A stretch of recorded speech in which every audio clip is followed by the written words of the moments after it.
Shear Madness has come to the Northville Art House.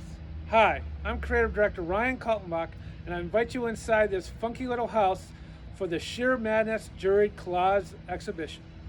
Collage comes from the French meaning to glue, and has early origins with artists such as Georges Braque and Pablo Picasso, and later Kurt Schwitters, who combined different materials and who cut or sheared paper into pieces and glued it to a surface. Because of materials for collage, such as pieces of paper, newspaper or magazine clippings, cropped photographs, bits of fabric, or discarded metal, are so readily available, if you were to try to compare the different outcomes created using the medium, the process would be, well, maddening. Shear Madness, which runs through February 6th here at the Northville Art House, showcases the amazing possibilities of collage assembled by 60 artists from around the country, Canada, and Switzerland. The 62 works selected for the exhibition from the over 160 submissions came from respected juror Edee Joppich of Once Bloomfield, Michigan. She founded Bay Street Gallery in Northfield, Michigan, presenting the work of Michigan artists, as well as a rotating collection of her collages and paintings, which hang in many corporate and private collections. Edee has received a fellowship in the International Society of Experimental Artists, as well as a signature membership in the National Collage Society. We are very excited to have Edee here with us and a part of Shear Madness Juried Collage exhibition at the Northville Art House. Hello, my name is Edee Joppich, and I'm the juror of this extraordinary show of collage. I'm particularly thrilled to be the juror because I've had a love affair with this medium for most of my creative life. Ever since graduate school, when I did my first collage. And I was introduced at that time to the artists who were originally started this technique. Actually, the technique was started in the 17th century and by an artist who incorporated a chain and a cross into an oil painting. Now, this was pretty radical, but it wasn't discovered until about 100 years later. It seems like many people are not familiar with the technique of collage. However, it did start with Picasso and Braque at the beginning of the last century. They're just fooling around. And one of them put a piece of chair painting, incorporated it into one of their oil paintings. And that was so much fun, they weren't taking it very seriously, that they continued to add actual elements to their work. Now, Picasso's the one who mostly got into it, and from 1912 until 1914, he did quite a few paintings that had even a piece of sheet metal and tacks and string, and it was very radical for those times, but then they were approaching a whole new world of art at that time. So after a few years, Picasso eliminated the collage elements, and it wasn't until Kurt Schwitters came along, a German artist, a very traditional artist, and for some reason, in the early 20s of the last century, Kurt Schwitters began to do collage. He picked up items from the street and gathered them together, put them together, and created a whole really new art form. Now, he did collages until he died in 1948. And I have a book here that I'm going to leave at the gallery about Kurt Schwitters and his work. Some of you will really relate to what he did and what you're doing even now. So if not, look up Kurt Schwitters, and those of you who are doing collage or interested in this medium, you might get inspired, those of you that haven't done it, to start doing it. Now, as you know, art is healing. And the art that we're doing is so awesomely important in these times. Way back in the last century, or actually in the 19th century, let's talk about the Impressionists, because so many people are still involved with the Impressionists and their extraordinary, great, magnificent masterpieces. But what's fun to me, or interesting to me, is how they were rejected in their own time as being radical. I have a wonderful quote here from a French critic in 1876. He gave a little review on the Impressionists show that they put together themselves. He says, "A so-called exhibition of paintings just opened. The innocent bystander enters and a cruel spectacle meets his terrified gaze. 6 lunatics, a group of unfortunates, deranged by ambition, have got together to show their work.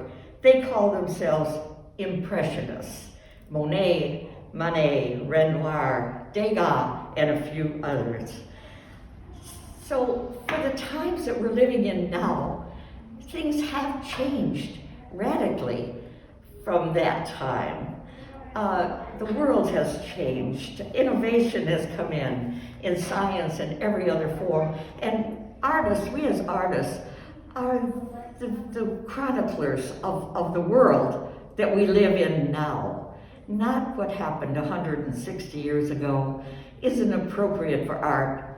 Artists are observing, and we're seeing all the possibilities in our world right now.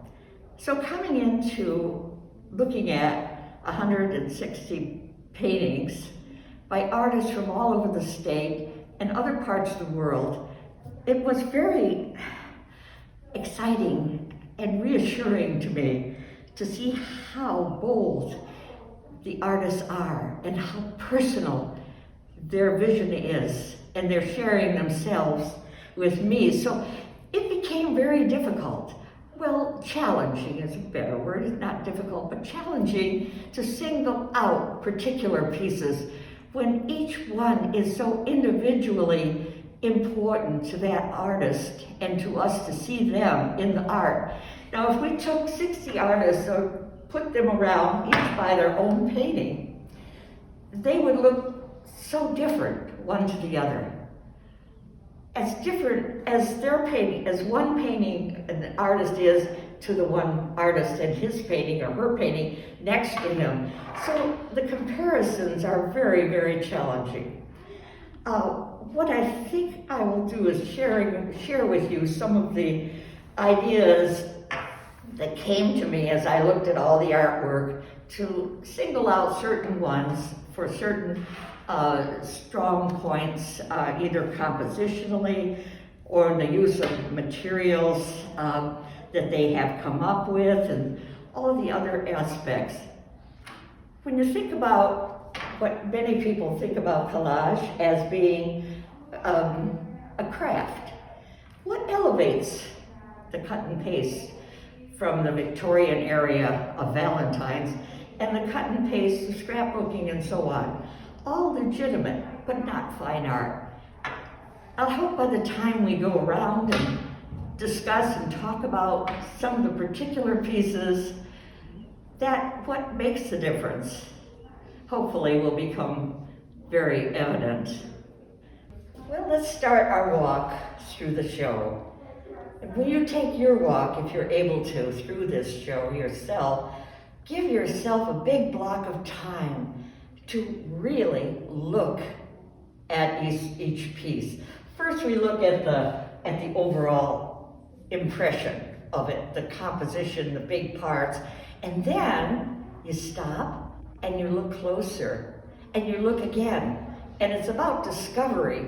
Every single piece in this room has things to be discovered. I was really taken with this painting and this. We chose 2 of those. Most of the rest of the show is 1 piece per artist. But these 2 little landscapes had to be shown together to get the feeling. The artists were given the opportunity when they entered to write up something about their inspiration or whatever. And this artist, Steph Joy Hogan, decided to write this, and so I'll just read. It says, it's called, this is Escape Spaces. No, let's see. Yes, Escape Paces. The series is called that. It says, escapes into an unknown universe, joyfully, designed to inspire your imagination of what awaits in the great unknown. I like that, the great unknown. There are hidden little things in here. There are maps and book pages. There's acrylic paint in the background, beautifully painted. And let's see, what else? It's all, and ink, a lot of drawing involved in this. I really, if you could get close and see this little kite, a little white kite is included. Easily, I noticed it because I felt I could attach myself to that little white kite and fly through this unknown universe joyfully. There is so much more to the painting than just a pretty picture. The one right in the center here, and this one is by Karen Gallup, and it's called Security with Orange. Now, I was amused by it, first of all, because the security is about one of the materials in this collage. The artist took envelopes, security business envelopes, and used the inside of them, cut them out, and incorporated them into it. So there are different patterns. She must have got a lot of envelopes of different manufacturers to come up with so many patterns. But it's a repetition of that pattern that is amusing and lighthearted and enjoyable. As far as composition goes, it's outstanding. The vertical, I mean the horizontal and the vertical. It's broken up into grids, strong composition. She has basically orange and blue, complementary colors, going through it, various values and intensities, and overall, it's a really strong piece. But I'm giving it a little extra time because the artist has been so meticulous in the putting it together. I have unfortunately rejected paintings and exhibits, collages that have been done sloppily. Beautiful pieces, but very carelessly put together. This is perfection. Salvador Dali said, never look for perfection because you can never attain it. Well, this is perfection. This wonderful painting, it's called 5 Chapters in Red, and the artist is Kenneth Ritchie from New York, New York. Cut paper on board, hinged captions. As a piece of art, it is very outstanding in composition. What I particularly like is the black shapes. Just think of those as shapes. Here's a shape, and there's a shape up at the top. Those are powerful connecting elements. Great decision on the part of the artist. He's mentioned red. I see the red, well, actually more of orange, travels through the painting from here to here to here to here to here to here. So that carries us through this. And we're curious, we're looking, we're wondering, what's it about? Is it a story? Or is it simply a putting together for the feeling that he has, that he wants to share with you? Strong piece. By Daria Filetta, and it's called Windy. And first of all, it's very painterly. This artist could be just a painter, but she's gone beyond just paint. I see it as almost like a tornado. It picks me up and moves me around. It affects me. All of these parts are tied in like the center of a tornado. And in the different little parts or elements or sections, I guess is the right word, are little houses, a church steeple, all the things that are caught up in a windy situation like this. It's a very emotional piece, and yet the colors are bright. And so the combination of the stress that she's created and the warm values I found very, very interesting. Yeah. All right, this painting, it's humorous, but it's serious. It's called, perhaps, the only sane, in quotation marks, response. I found it interesting because it's so personal.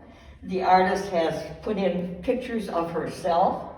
And what's another interesting aspect of this whole very original painting is that she just doesn't have 2 hands covering her face.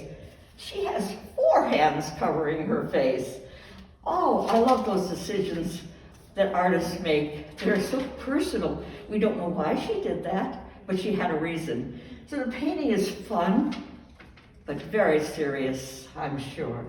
This is an unusual painting, isn't it? I'm sure Ruth Ginsburg has never had a portrait that looked like this of all the hundreds that have probably been done for her, about her. It's called Iconic Ruth. The materials are inkjet photos, cardstock, sealed with polymer medium on photo canvas. The artist wrote a little bit about this, so I'd like to share that with you. The materials, well, color in black and white inkjet photos on top of and woven into photo canvas. Gold cardstock is woven into the canvas as well. The flowers are printed and cut out and glued on top, sealed with polymer medium. But come in and look at the detail, the amount of time. We don't judge art by how long it took or how many parts there are. But overall, the painting is a wonderful painting without the technique. But the technique is incredible. Can you come in a little closer and see how she has these tiny little strips woven throughout? It's just an amazing, amazing technical skill and feat to have accomplished that. But you see these horizontal lines? Okay, here, here, here, and here. Now those create the composition. Those are the cement that pulls all the composition together. No matter how many parts, it is tied together with these lines, these marks. So bravo. Now here's a painting that is called, if I can say it, Anthropocene. If I've mispronounced that, I apologize to the artist. And that's Monica Meyer. And this is a relief print on paper. It's so different. It's such a quiet mood. This is a painting, to me, overall, about mood and feeling. And the artist has given us that mood with low-key colors and very grayed down values, and just a beautiful trip through it. You can see it as a large shape, maybe a menacing figure or not. It invokes some personal attachment, but to me, this painting is a beautiful, quiet piece, kind of like Afternoon of a Faun. It relates to music to me. This is interesting to me. Less can be more. scale isn't everything, that's for sure, and our real masterpieces have been done in very small scale. And this is one of them. It's by Cheryl Downey, and it's called Sliver. Painted, printed and colored papers, pencil, layers of tissue, and deli paper. So you can see all the interesting layers that make up the background. Now, what made it really an important piece of art, to my thinking, was maybe the very last move that Cheryl made. Now, if we take out this little mark, this red, bright, strong little sliver, take it out, it's just an all over beautiful textured paper. It could be a silk scarf. It could be, it has nothing happening until the artist put in that strong mark. And then it all came together. And the mark came forward, and all that beautiful soft background stayed behind. And it's a peaceful painting, even though it has that moment, that decisive happening, that wonderful last move that made it a real work of art. This is a painting by Valenka Cucuz, C-U-C-U-Z. It's called Altered Pieces. The surface is very beautiful, the colors. It's a peaceful painting, and it has many layers in it of tracing paper, rice papers that I can detect, one layered over another. It looks like she has put washes of color between and over some of these pieces of rice paper, but the composition is almost completely vertical. The repetition, but each panel is separate and different, so there is some variety. I think what makes it work is the darkest values. The darkest values, this, and this. You see what that does? That takes your eye around. It moves you through the painting.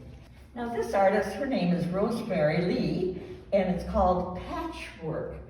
You know, there's something similar to collage in quilting. The modern contemporary quilters are doing some of the very same things that we're doing with paper and other materials and glue, except they have to sew. I don't know how to sew. I'm really grateful for the glue. But this one is extremely complicated. I mean, come in and look at all the parts. It's got hundreds and hundreds of parts, and every little piece is different. Well, maybe there's some repetition on them, but there's a huge variety of cutouts. Oh my goodness, the patience involved with putting it together. But that doesn't make it art. That makes it a fascinating piece of work to be admired for patience. What makes it art here is the design. Look at how it's tied. All those little parts are tied together by the lines, the bold lines, the dark blue lines. And when you get back and squint your eyes at it, it almost looks like an overview of a city street or a neighborhood with streets and sidewalks and so on. So it's beautifully organized by tying it together with the dark blues. By the way, I'm noticing these little squares of dark blue. They're the quiet parts. If you're familiar with Hans Hofmann and his paintings of squares and rectangles, it came to mind when I saw these. So that's kind of a quiet place in a very, very active painting. Well, this is a painting by Gail Sancherico, and it's called Sought Out sought out directions. Altered ink, photo paper, fiber, infused paper, painted tissue, and acrylic and graphite on handmade paper. So this painting has a lot to do with papers, a variety of papers. We'll talk about that first.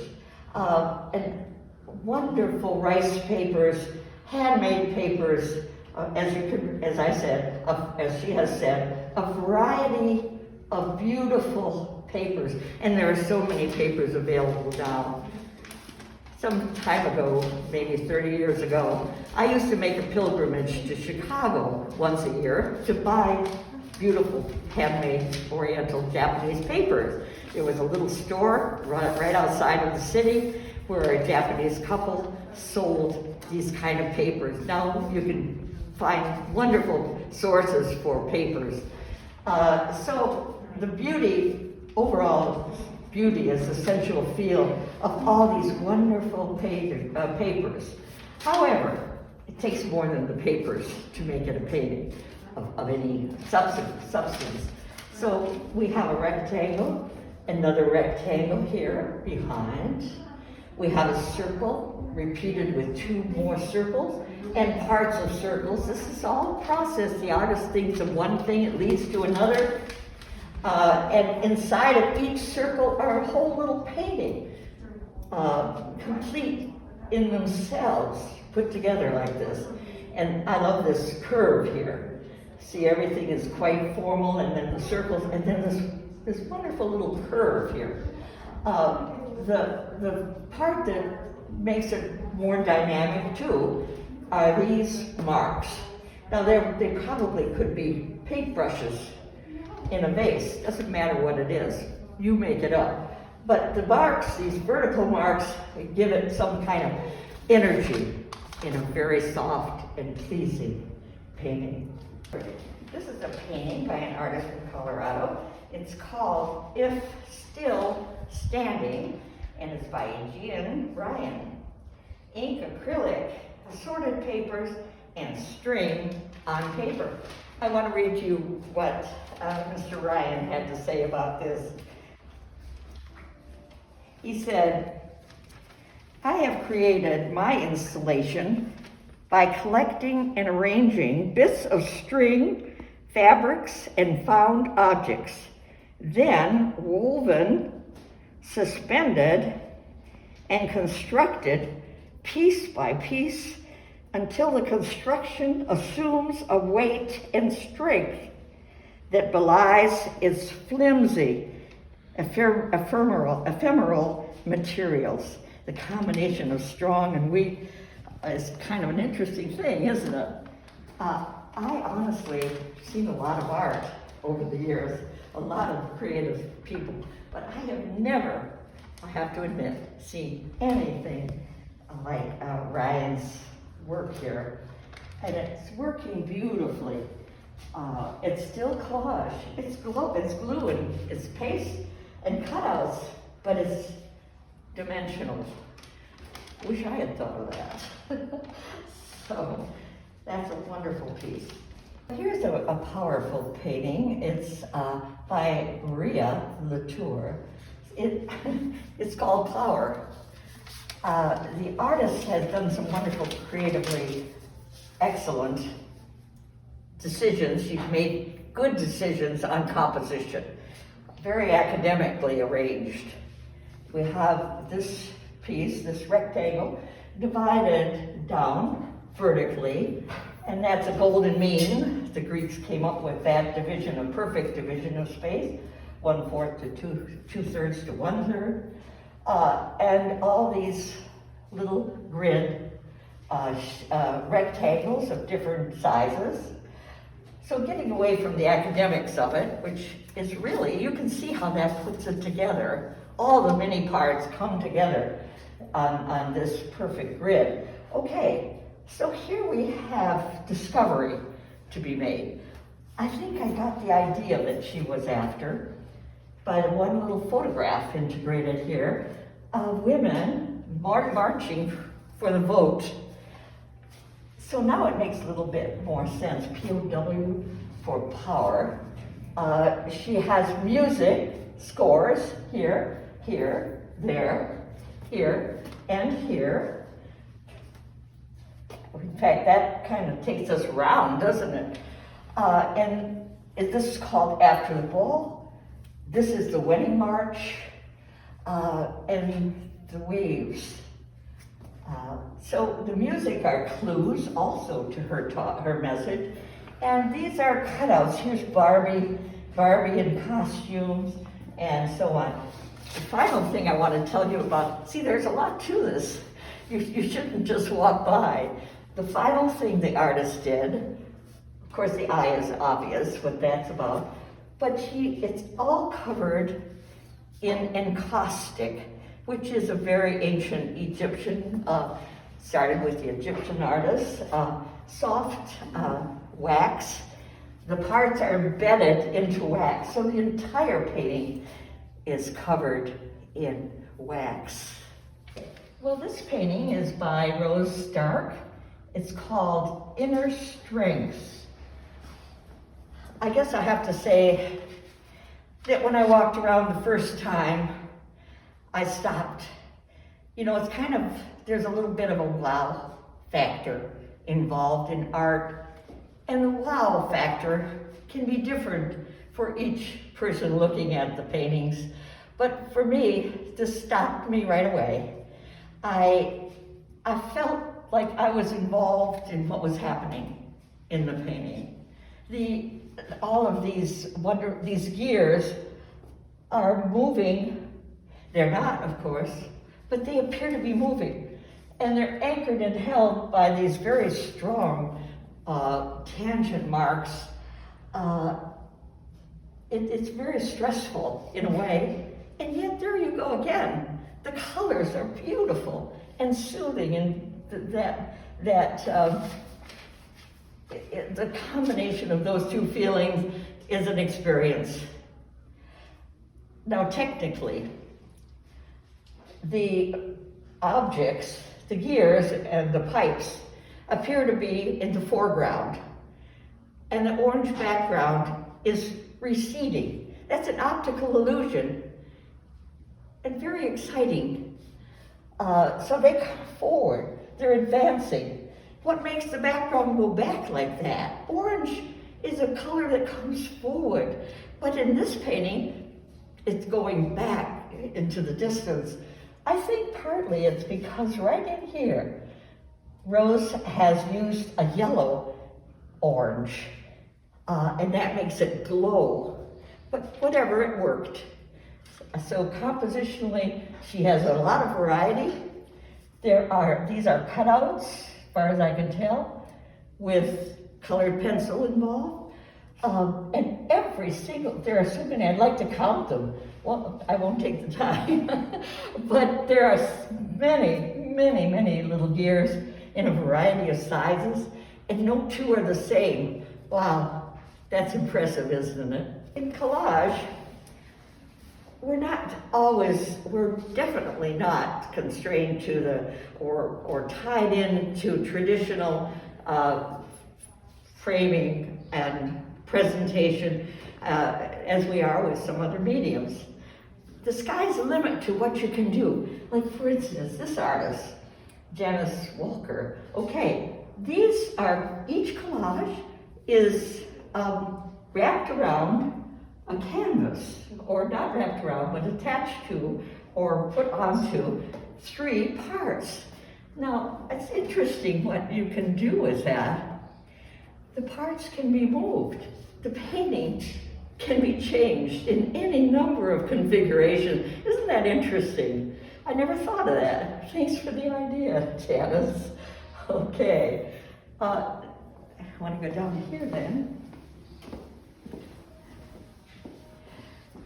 So this is an artist from Pennsylvania, and captures my heart because I have done this kind of thing. The paper is treated with citrusol on steel.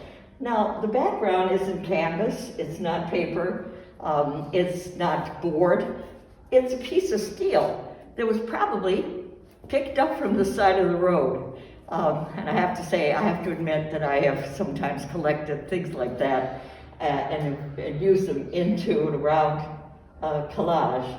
But look at the edge. Oh, it's just a beautiful little piece on a piece of found steel. This is called The Complicated Life of a Veteran, and it's in 4 parts. It comes from Oakland, California. There's so much of the artist in his life and experience and feeling, a very, very deep feeling, and it's put together beautifully. So I want to commend this artist on a really beautiful job of collage, and I want to thank him for sharing his life and his feelings with us. How important this painting is as a statement, but also as a piece of art. And the combination is so important and so necessary and so legitimate. This is called Navigating Land. The artist has used magazine cutouts and charcoal and text and so on. Compositionally, it's balanced on both sides by this light value rectangle, and this shape of dark blue ties it together. Okay, so it has the requirements for a piece of well-organized, strong composition.